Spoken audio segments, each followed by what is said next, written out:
Welcome to only IAS. स्वागत है आप सभी लोगों का द हिंदू एडिटोरियल डिस्कशन में। आज है 26 जनवरी 2021। तो सबसे पहले आप सभी लोगों को गणतंत्र दिवस की बहुत सारी शुभकामनाएं। अब यहां पर हम देख लेते हैं कि ऐसे कौन से इंपॉर्टेंट आर्टिकल्स हैं जो आज हमें कवर करने हैं। ये आर्टिकल साइबर लॉ के बारे में है, कुछ महत्वपूर्ण बातें हैं, डिस्कस करेंगे। ये आर्टिकल फार्मर्स के प्रोटेस्ट के बारे में है। ये आर्टिकल गवर्नमेंट को ओवर क्रिटिसाइज करता है। इस प्रकार का जो क्रिटिसिज्म है वो हमारे एग्जाम के पॉइंट ऑफ व्यू से इंपॉर्टेंट नहीं होता, बिकॉज ये कंस्ट्रक्टिव नहीं है। क्रिटिसिज्म कुछ इस प्रकार का होना चाहिए कि सरकार ये गलत कर रही है, सरकार को ये करना चाहिए, तो हमें दोनों तरीके के पॉइंट्स मिल जाते हैं, पॉजिटिव और निगेटिव। लेकिन यहां पर किसी भी प्रकार का कोई वे फॉरवर्ड सजेस्ट नहीं किया गया है। पूरे आर्टिकल में एक दो लाइंस ऐसी हैं जिन्हें एग्जाम में इस्तेमाल किया जा सकता है, तो इस पर्सपेक्टिव से हम ब्रीफ में इस आर्टिकल को एंड में देख लेंगे। यहां पर आर्टिकल है कि यूएसए ने पेरिस एग्रीमेंट को वापस से ज्वाइन करने का मन बना लिया है, तो इस आर्टिकल पर विस्तार से बात करेंगे। यह आर्टिकल है कि बजट प्रिपेयर होने वाला है इंडिया का, हम पोस्ट कोविड एरा में एंटर करने वाले हैं, तो हमें किस प्रकार का बजट तैयार करना चाहिए, गवर्नमेंट की क्या पॉलिसीज होनी चाहिए, इस आर्टिकल को भी हम विस्तार से डिस्कस करेंगे। तो चलिए शुरुआत करते हैं अपने पहले आर्टिकल के साथ। आप इसे जीएस पेपर 3 के इस टॉपिक से जोड़ सकते हैं। यहां पर देखिए, बिहार पुलिस ने अभी एक सर्कुलर जारी किया सोशल मीडिया पोस्ट को लेकर, जिसके बाद उनका काफी ज्यादा क्रिटिसिज्म किया गया। बिहार पुलिस ने वार्निंग दी उन सभी लोगों को, उन सभी सोशल मीडिया यूजर्स को, कि अगर कोई ऐसा ऑफेंसिव पोस्ट किया जाता है जो गवर्नमेंट को टारगेट कर रहा है, उनके मिनिस्टर्स को टारगेट कर रहा है या ऑफिशियल्स को टारगेट कर रहा है, तो इसे साइबर क्राइम की तरह ट्रीट किया जाएगा और पनिशमेंट दी जाएगी। इस प्रकार की हाइपर सेंसिटिविटी और इग्नोरेंस लॉ के प्रति सही नहीं है, ऐसा राइटर का मानना है। लॉ के प्रति इग्नोरेंस क्यों, इसे अभी आप आगे समझ जाएंगे, बिकॉज अभी जो लीगल मैकेनिज्म्स हैं उसमें इस प्रकार के पोस्ट के लिए पनिश नहीं किया जा सकता। जो इकोनॉमिक ऑफेंस विंग है, जो साइबर क्राइम को लेकर भी डील करते हैं, उन्होंने एक सर्कुलर डिपार्टमेंट सेक्रेटरी जो सेक्रेटरीज थे उनको भी भेज दिया और उनसे कहा गया कि वो किसी भी ऑफेंसिव पोस्ट को लेकर विंग को इन्फॉर्म कर सकते हैं, ताकि ऐसे लोगों के खिलाफ कार्रवाई की जा सके। बाद में हालांकि उन्होंने सफाई दी ये कहते हुए कि कंस्ट्रक्टिव क्रिटिसिज्म वेलकम किया जाएगा और कार्यवाही केवल उन लोगों के खिलाफ या उन सोशल मीडिया पोस्ट के खिलाफ की जाएगी जो इंसल्टिंग लैंग्वेजेस का इस्तेमाल करेंगे या र्यूमर्स को फैलाएंगे। अब यहां पर देखिए, इवन दो जो इंस्पेक्टर जनरल ऑफ पुलिस हैं उन्होंने किसी लॉ को मेंशन नहीं किया है, लेकिन हम सभी को पता है कि इस संबंध में आईटी एक्ट का केवल एक सेक्शन है जो एप्लीकेबल होता है, दैट इज 66A। हमें नहीं भी पता था तो अब पता चल गया। कोई भी और सेक्शन ऐसा नहीं है जो इस प्रकार के ऑफेंसिव रिमार्क के बारे में बात करता हो। बात करते हैं सेक्शन 66A के बारे में। यहां पर देखिए, कोई अगर ऑफेंसिव मैसेजेस सेंड करता है किसी भी कम्युनिकेशन सर्विस के थ्रू, तो उसे पनिश किया जा सकता था क्यों? क्योंकि सुप्रीम कोर्ट ने 2015 में इस लॉ के कई सारे प्रोविजंस को स्टक डाउन कर दिया, ये कहते हुए कि इन्हें बहुत ही ब्रॉड टर्म्स में डिफाइन किया गया है, वेग है, प्रॉपर क्लैरिटी नहीं है। लेकिन कुछ हिस्से अभी भी ऐसे हैं जो एप्लीकेबल हैं, जैसे कि ऑब्सीन या फिर सेक्सुअल मैसेजेस भेजना, हैकिंग करना, कंप्यूटर रिसोर्स को चुराना, किसी की आइडेंटिटी को चुराना या खुद की आइडेंटिटी को दूसरे व्यक्ति में बदल देना, प्राइवेसी को वायलेट करना, इन सभी केसेस में अभी भी पनिशमेंट के प्रावधान हैं। देखिए, इस लॉ में ऐसा कुछ भी स्पेसिफिक नहीं है जो गवर्नमेंट के खिलाफ या गवर्नमेंट को क्रिटिसाइज करने पर किसी भी प्रकार के पनिशमेंट का प्रावधान करता हो, तब भी जबकि वो ऑफेंसिव या लिमिट को क्रॉस करने वाले हों, मतलब क्रिटिसिज्म को लेकर पनिश किया जाए, ऐसा कोई प्रावधान लॉ में नहीं है। इसीलिए यहां पर राइटर ने कहा कि इग्नोरेंस टुवर्ड्स द लॉ, मतलब लॉ के बारे में जानकारी ना होना और इस प्रकार का सर्कुलर जारी कर देना। देखिए, इस पूरी वार्निंग का जो एक क्रक्स से निकल के आता है वो ये है कि जो साइबर क्राइम विंग है वो ऐसे ऑफेंसिव पोस्ट के खिलाफ प्रोसीडिंग्स को स्टार्ट कर सकते हैं। हालांकि इस बात को भी हमें याद रखना चाहिए कि अगर हम इन सभी के ऊपर चले जाएं, लाइक जो सेक्शन 66A है, वहां पर तो ऐसा कोई प्रावधान है नहीं कि ऐसे पोस्ट के लिए पनिश किया जा सकता हो। हम ये मान लेते हैं कि डिफेमेशन के आधार पर पनिश कर सकते हैं, मानहानि के आधार पर। तो डिफेमेशन के केस में भी जो पुलिस है उसके पास एफआईआर लॉन्च करने का अधिकार नहीं होता, क्योंकि क्रिमिनल लॉ के तहत जो डिफेमेशन है वो बेलेबल है, नॉन कॉग्निजेबल है और कंपाउंडेबल है। इसीलिए ऐसे केसेस में इन्वेस्टिगेशन स्टार्ट करने से पहले मजिस्ट्रेट का एक वारंट रिक्वायर्ड होता है, मतलब एफआईआर लॉन्च नहीं की जा सकती। तो यहां पर भी जो पुलिस के अधिकार हैं वो काफी लिमिटेड हैं। गवर्नमेंट निश्चित तौर पर पब्लिक प्रोसिक्यूटर के माध्यम से क्रिमिनल डिफेमेशन केसेस चार्ज कर सकती है अगर किसी ने ऐसे पोस्ट के माध्यम से किसी मिनिस्टर को या ऑफिशियल को डिफेम किया है तो। लेकिन इससे सरकार की ग्लोरी या पॉपुलैरिटी में कोई बढ़ोतरी तो होगी नहीं।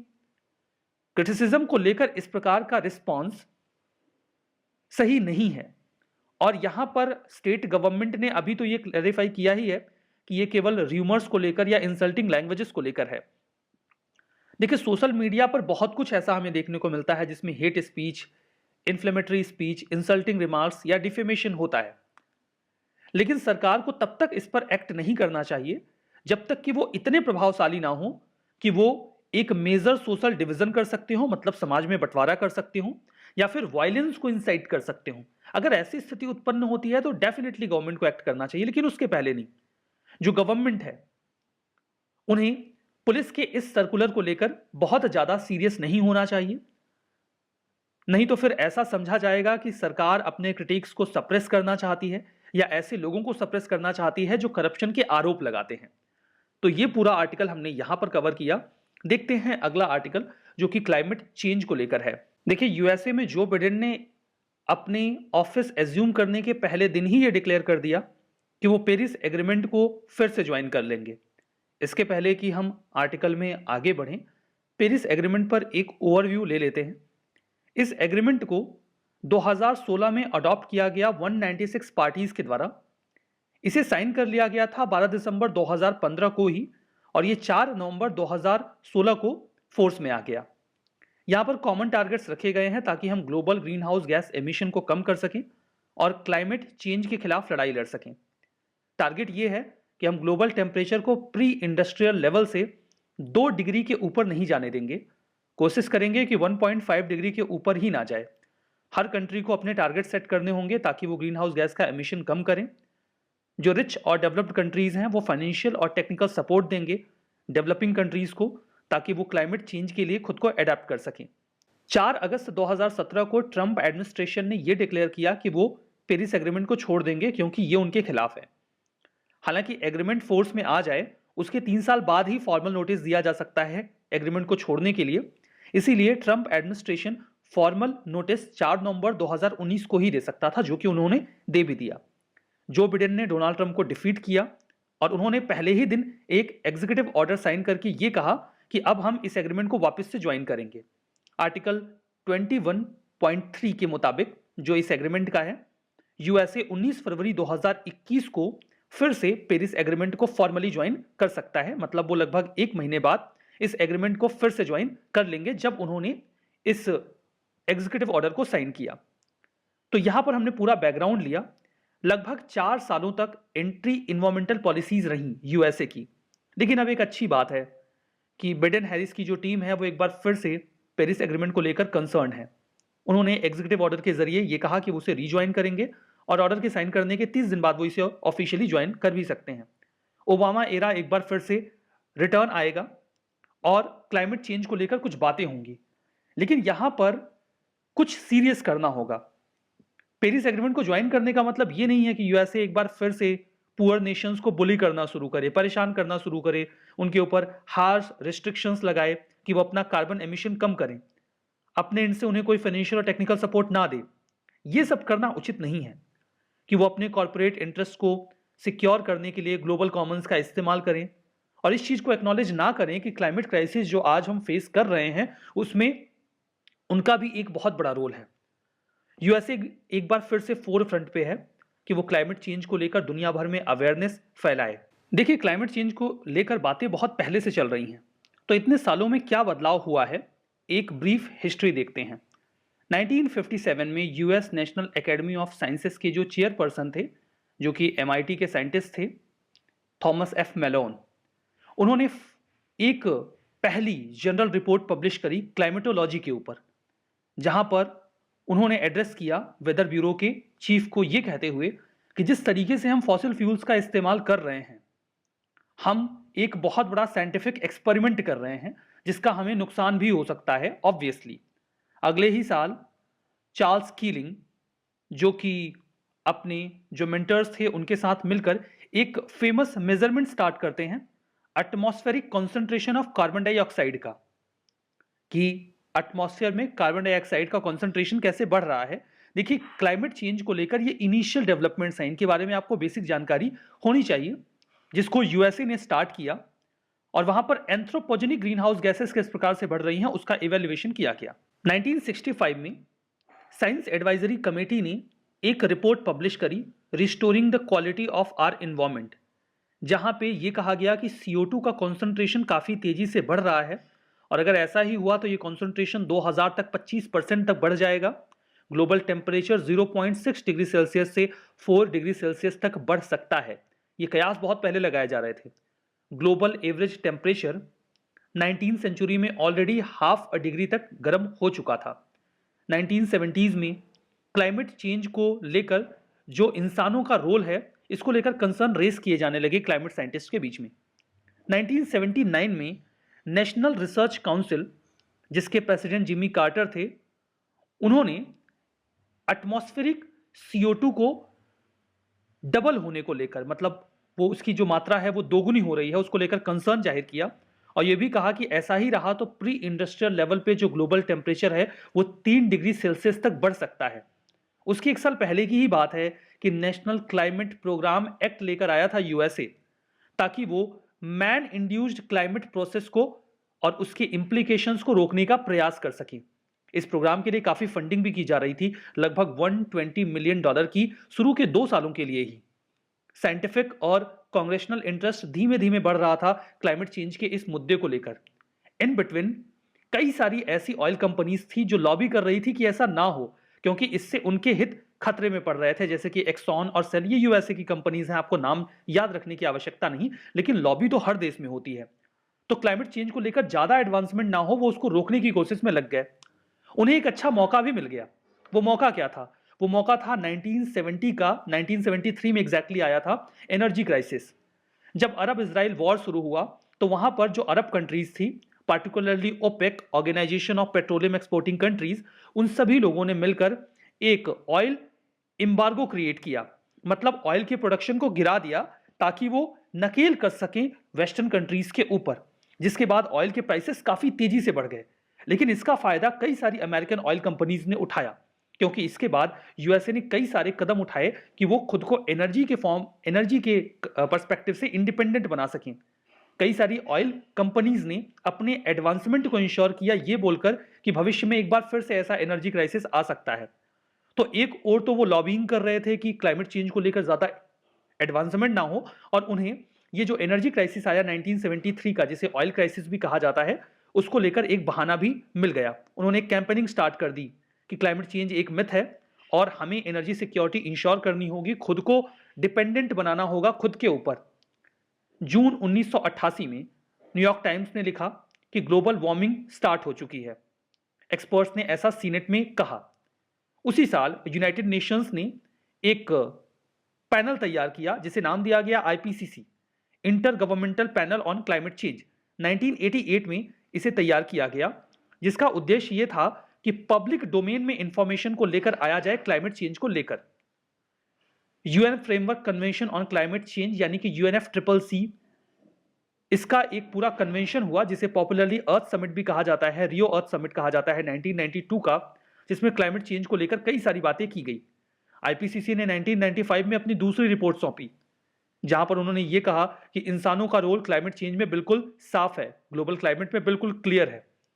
यूएस की सीनेट ने कई सारे ये जो लॉबी करने वाले लोग थे उनके दबाव में आकर एक रेजोल्यूशन पास कर दिया 1997 में, जहां पर यह कहा गया कि वो तब तक एमिशन को लिमिट नहीं करेंगे जब तक कि डेवलपिंग कंट्रीज भी वैसा नहीं करती।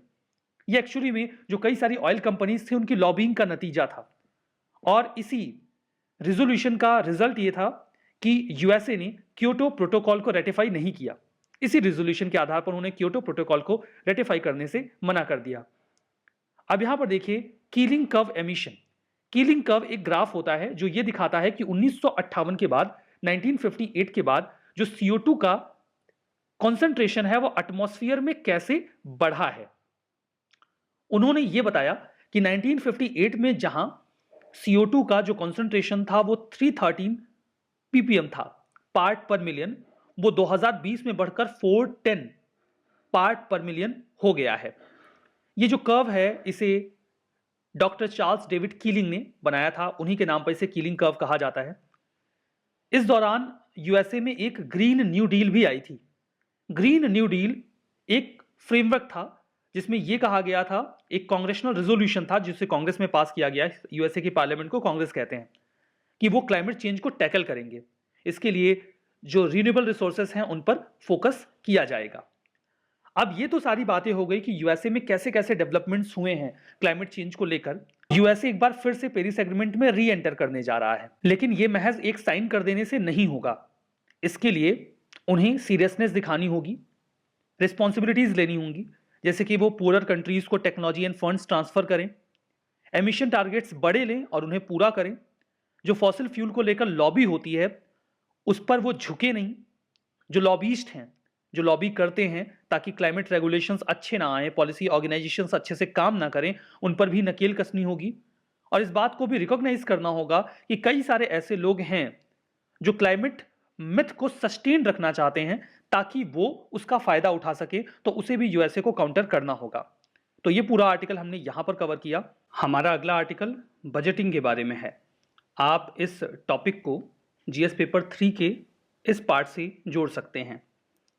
देखिए, कोविड-19 की वजह से पूरी दुनिया एक प्रकार का डिप्रेशन फेस कर रही है, इकोनॉमिक डिप्रेशन, जो यूएसए और यूरोप में भी देखा जा रहा है। इस इकोनॉमिक डिप्रेशन या इकोनॉमिक क्राइसिस की जो तुलना है वो 1929-30 में आए हुए ग्रेट इकोनॉमिक डिप्रेशन से की जा रही है। जब वो डिप्रेशन आया था उसके बाद अमेरिका में 1933 में एक नए प्रेसिडेंट चुनकर आए थे, 1933 में, नाम था फ्रैंकलिन रूजवेल्ट। वो इस पूरे इकोनॉमिक डिप्रेशन को हैंडल करने के लिए एक नई पॉलिसी लेकर आते हैं जिसे कहा गया था new deal. New deal actually में सीरीज ऑफ रिफॉर्म था जिसमें कई तरीके के रेगुलेटरी रिफॉर्म किए गए थे, इकोनॉमिक रिफॉर्म किए गए थे, एम्प्लॉयमेंट अपॉर्चुनिटीज क्रिएट की गई थी, गवर्नमेंट स्पेंडिंग को एनहेंस किया गया था। इस न्यू डील को लेकर एक कॉन्वर्सेशन यहां पर मेंशन किया गया है जोनाथन एल्टर और फ्रैंकलिन रूजवेल्ट के बीच में। जोनाथन एल्टर फ्रैंकलिन रूजवेल्ट से कहते हैं कि मिस्टर प्रेसिडेंट, अगर आपका ये प्रोग्राम सक्सीड होता है तो आप अमेरिकन हिस्ट्री के सबसे महान प्रेसिडेंट होंगे, लेकिन अगर ये फेल होता है तो आप सबसे बेकार प्रेसिडेंट होंगे। इस पर रूजवेल्ट जवाब देते हैं कि अगर मैं फेल होता हूं तो मैं आखिरी प्रेसिडेंट होऊंगा, क्योंकि फिर अमेरिका इस हालत में नहीं होगा कि उसे एक प्रेसिडेंट की आवश्यकता पड़े। इकोनॉमिक पॉलिसीज बहुत इंपॉर्टेंट होती हैं, इस कन्वर्सेशन के माध्यम से आप समझ सकते हैं। यूएसए इस समय वर्स्ट इकोनॉमिक क्राइसिस फेस कर रहा है ग्रेट डिप्रेशन के बाद। रूजवेल्ट की तरह ही जो बिडेन भी एक अमेरिकन रेस्क्यू प्लान लेकर आए हैं ताकि इकोनॉमी को रिवाइव कर सकें। यह प्लान 1.9 ट्रिलियन डॉलर का है, जिसमें $1,400 पर पर्सन की पेमेंट की जाएगी, अनएम्प्लॉयमेंट बेनिफिट्स को बढ़ाया जाएगा, लोकल गवर्नमेंट को असिस्टेंस दिया जाएगा, वैक्सीन जल्दी से लोगों तक पहुंचे इसे सपोर्ट किया जाएगा, बच्चों को वापस से स्कूल में लाने के प्रयास किए जाएंगे और $15 प्रति घंटे का मिनिमम वेज डिसाइड किया गया है। ये सारी चीजें तो अमेरिका में हो रही हैं, हम क्यों डिस्कस कर रहे हैं? हम इसलिए डिस्कस कर रहे हैं क्योंकि हमारे यहां भी अब यूनियन बजट आने वाला है 1 फरवरी 2021 को। पेंडेमिक ने हमें भी बहुत बुरी तरीके से अफेक्ट किया है। सरकार ने इसके पहले काफी बढ़िया तरीके से, इवन काफी जल्दी 20 लाख करोड़ का एक पैकेज अनाउंस भी कर दिया था। लेकिन अब हमारे सामने कई तरीके के चैलेंजेस हैं। हमारा फिस्कल डेफिसिट एफआरबीएम में डिसाइड किए गए टारगेट्स को ब्रीच करेगा। FRBM, fiscal responsibilities and budget management act, जिसमें यह कहा गया था कि 2020-21 में हम अपना फिस्कल डेफिसिट 2.8% पे और 2023 तक इसे 2.5% पर लेकर आएंगे। फिस्कल डेफिसिट का मतलब यह होता है कि जब सरकार का जो खर्च है वो उनके पूरे साल के रेवेन्यू से ज्यादा हो जाता है। तो जितना ज्यादा हो जाता है उसे फिस्कल डेफिसिट कहा जाता है। देखिए, ऐसी स्थिति में ज्यादा खर्चा करना मुश्किल होगा, लेकिन centre for monitoring Indian economy के मुताबिक अनएम्प्लॉयमेंट रूरल और अर्बन दोनों ही जगहों पर काफी तेजी से बढ़ रहा है। हेल्थ और इंफ्रास्ट्रक्चर सेक्टर में जो बजट है उसे बढ़ाए जाने की आवश्यकता है। तो सरकार इतना ज्यादा खर्चा कैसे करेगी, किस प्रकार से कर पाएगी? तो क्या जो कीन्सियन इकोनॉमिक्स है उसके पास कुछ गाइडलाइंस हैं।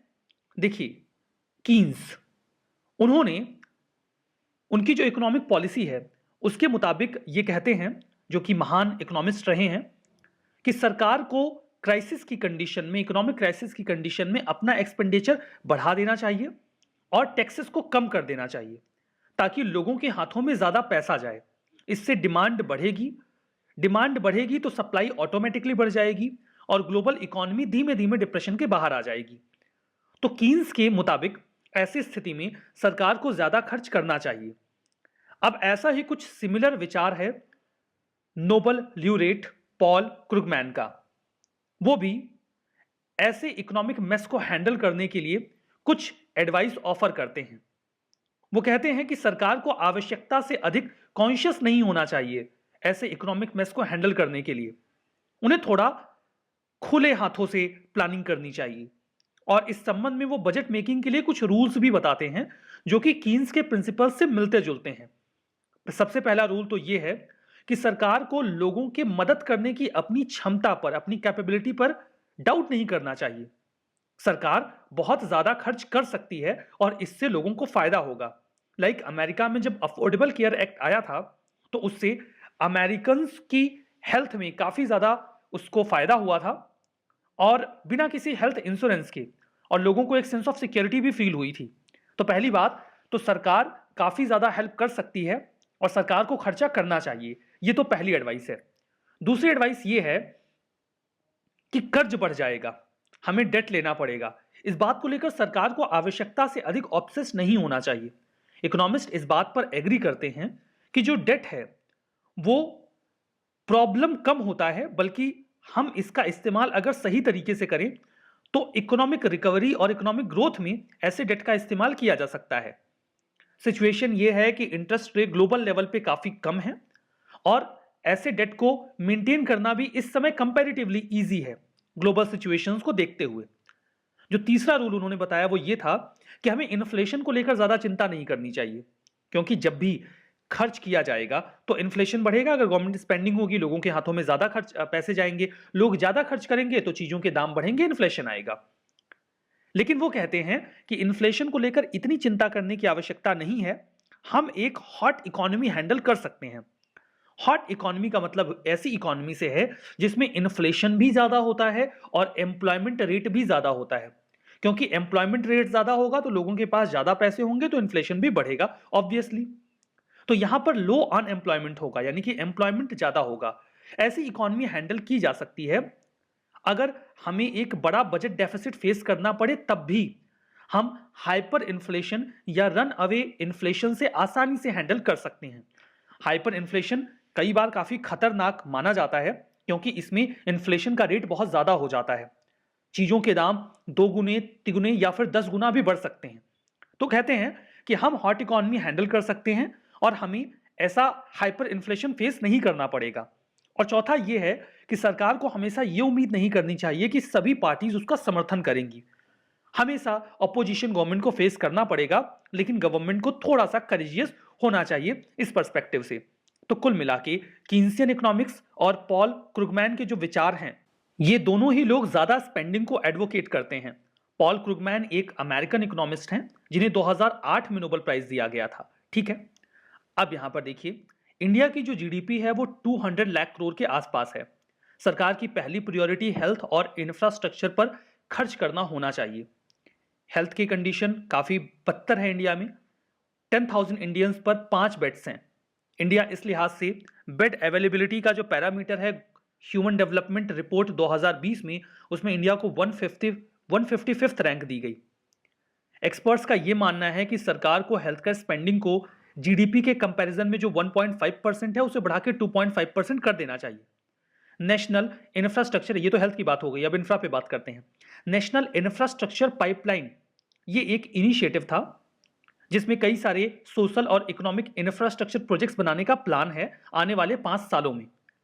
इस प्रोजेक्ट को या इस इनिशिएटिव को लेकर हमारे प्राइम मिनिस्टर ने सबसे पहले 2019 के इंडिपेंडेंस डे की स्पीच में बातें कही थी।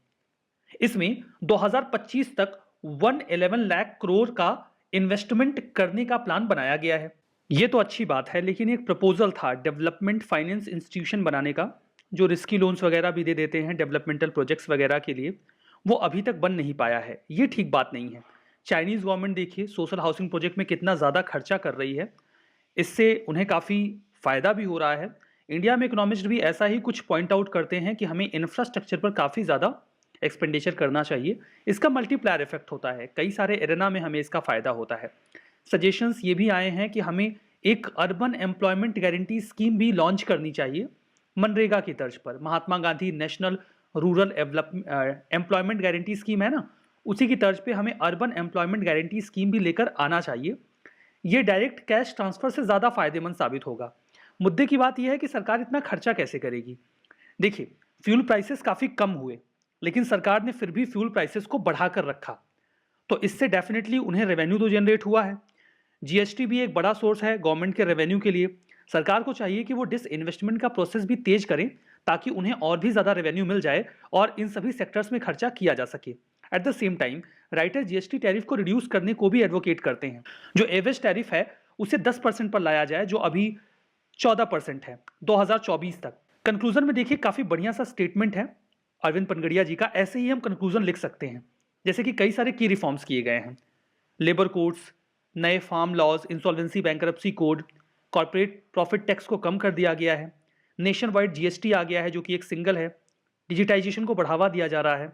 अगर इसके साथ ही साथ हम प्राइवेटाइजेशन और ट्रेड लिबरलाइजेशन भी कर दें तो हमें डबल डिजिट ग्रोथ अवेल करने में काफ़ी ज़्यादा आसानी हो जाएगी और हम millions of well paid jobs भी क्रिएट कर पाएंगे इस कोविड-19 के बाद की सिचुएशन में।